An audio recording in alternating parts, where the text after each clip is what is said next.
Muchas veces la manera de dialogar con los objetos pues nace de un acto de mirada más que de habla, porque los objetos están siempre creando como historias periféricas que nadie escucha, que nadie ve, pero están ahí hablando todo el tiempo, ¿no? Y entonces a eso le llamamos observatorio también, esta idea de que todo objeto es un archivo en potencia, y para que se escuche de verdad hay que montar un observatorio de manera invisible, ¿no? Es estar ahí sin tampoco hacerte tan presente, sino preguntándote cuál es la mejor manera de estar para observar en un espacio, ¿no?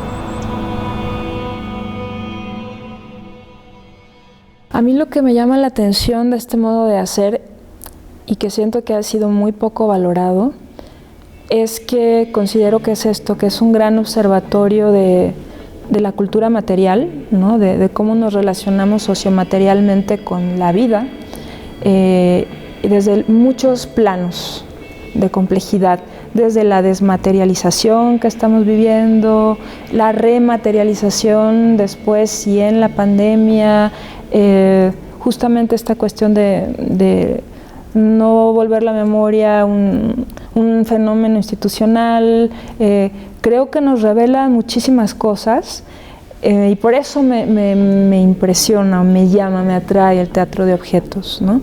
Porque lo considero un observatorio bien potente de nuestras relaciones sociomateriales.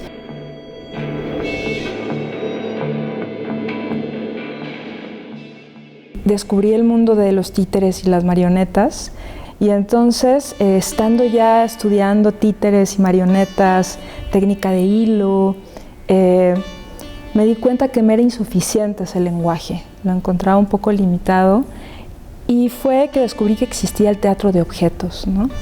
De tomar al objeto por lo que es, el grado cero de la cosa. Y creé mi propia compañía, Microscopía Teatro, sobre juguetes, miniaturas, muebles, y a partir de eso empecé una larga trayectoria de investigaciones, ¿no?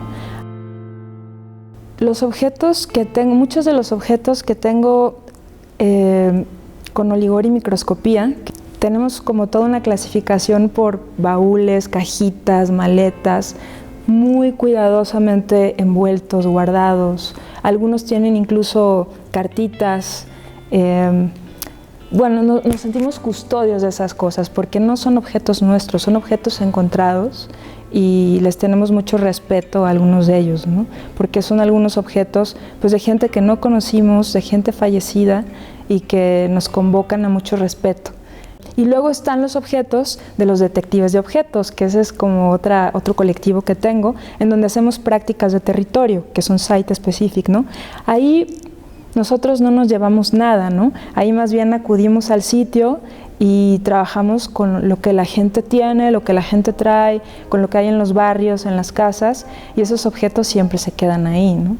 Son objetos irreemplazables para mucha gente, y entonces simplemente tienes como el placer de convivir con ellos por un tiempo, pero no son tuyos, ¿no? Entonces de eso solamente quedan maletitas de los casos de los detectives con algunos rastros de esas vivencias, ¿no? Bueno, para mí esta publicación es muy importante porque cierra un ciclo de pensamiento de 10 años en torno a la memoria de las cosas, ¿no? Ahí he dejado todo lo que sé hasta ahora de este hacer, y lo he organizado. Y ha sido mucho trabajo porque pues prácticamente es una poética naciente, ¿no? No hay libros que hablen de ella, es muy joven, entonces me ha tocado casi que inventar conceptos, terminologías que yo sé que han sido muy útiles para muchas personas. Entonces es un libro con una voluntad pedagógica muy grande, y tiene pues una serie de conceptos que a su vez son invitaciones prácticas. Hay algunos ejercicios, es una especie de manual experimental ¿no? que es densamente teórico, pero también al ser relatado desde la práctica, pues hay muchos ejemplos, ¿no? Desde la vivencia. Entonces el discurso oscila entre la teoría y la práctica todo el tiempo. Y a lo largo de él, pues se intenta que entiendas qué es el teatro de objetos documentales, cuáles son algunos de sus tránsitos, sin llegar nunca a una definición cerrada, ¿no? Yo creo que el teatro de objetos documentales abre otras posibilidades también para pensarnos en América Latina, para abrir otras preguntas, por ejemplo, de estos desechos materiales, ¿no? Que nosotros pues recibimos todo lo que en Estados Unidos no quieren, qué pasa con los objetos del socialismo en Cuba, por ejemplo, qué pasa con los desaparecidos, ¿no? ¿Qué pasa con esas objetualidades cuando no hay cuerpos? Nos llevan a preguntarnos otras cosas. Yo pondría otro foco en las nuevas poéticas que están trabajando más allá del teatro de objetos documentales con las memorias materiales, ¿no? En América Latina lo pondría. Y creo que hay un movimiento muy fuerte y hay mucho interés por las nuevas generaciones también.